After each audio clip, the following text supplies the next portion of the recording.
Modern renditions of the Ramayana tell us Ma Ahalya's story as follows. The wife of Rishi Gautam, she was so beautiful that Lord Indra disguised himself as her husband to exploit her modesty without her knowledge. When Rishi Gautam discovered what happened, then he cursed her to become a stone and abandoned her. Many years later, when Ram was passing by, he kept his foot on her stone, and that was what freed her from the curse. Actually, this is an embellishment. What happened, as per Valmiki Ramayana, is as follows. Ma Ahalya knew that it was Devraj Indra disguised as her husband. And at that moment, she had a lapse in judgment.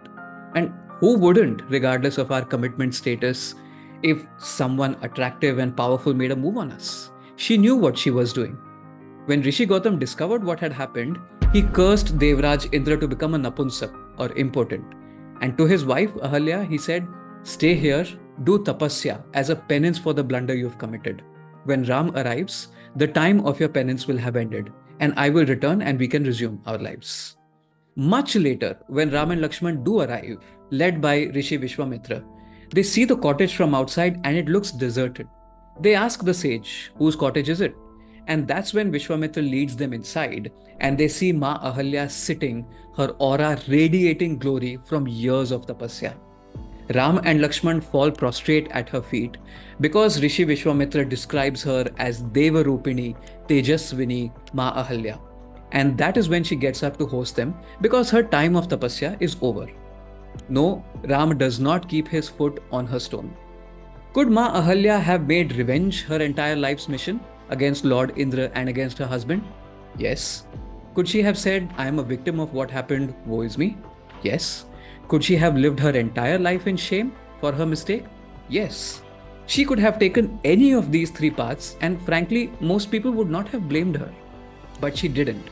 Ma Ahalya knew better than to make a mistake worse by compounding it with another one. Instead, she chose to correct it through tapasya. Her transgression turned out to be a defining moment that helped her outgrow her desire and eventually become a rishika, a sage. In effect, she turned adversity into an opportunity for self-growth. And she could do it because of faith in a higher power. Having faith in a higher power is what Sri Aurobindo tells us to do as well.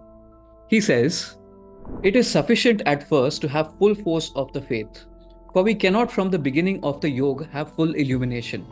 Then, however we err and stumble, our force of faith will sustain us. When we cannot see, we shall know that God withholds the light, imposing on us error as a step towards knowledge, just as He imposes on us defeat as a step towards victory."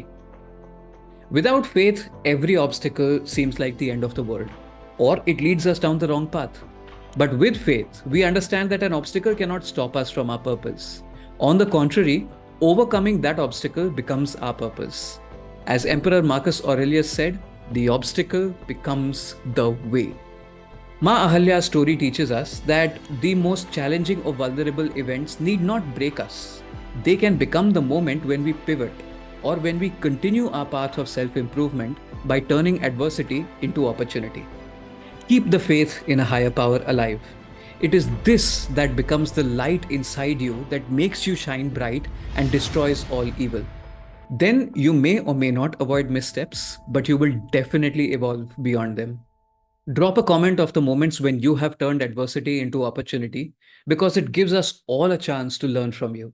And don't forget to check out my free email course on finding and fulfilling your purpose, whose link is in the description. And until next time, namaste.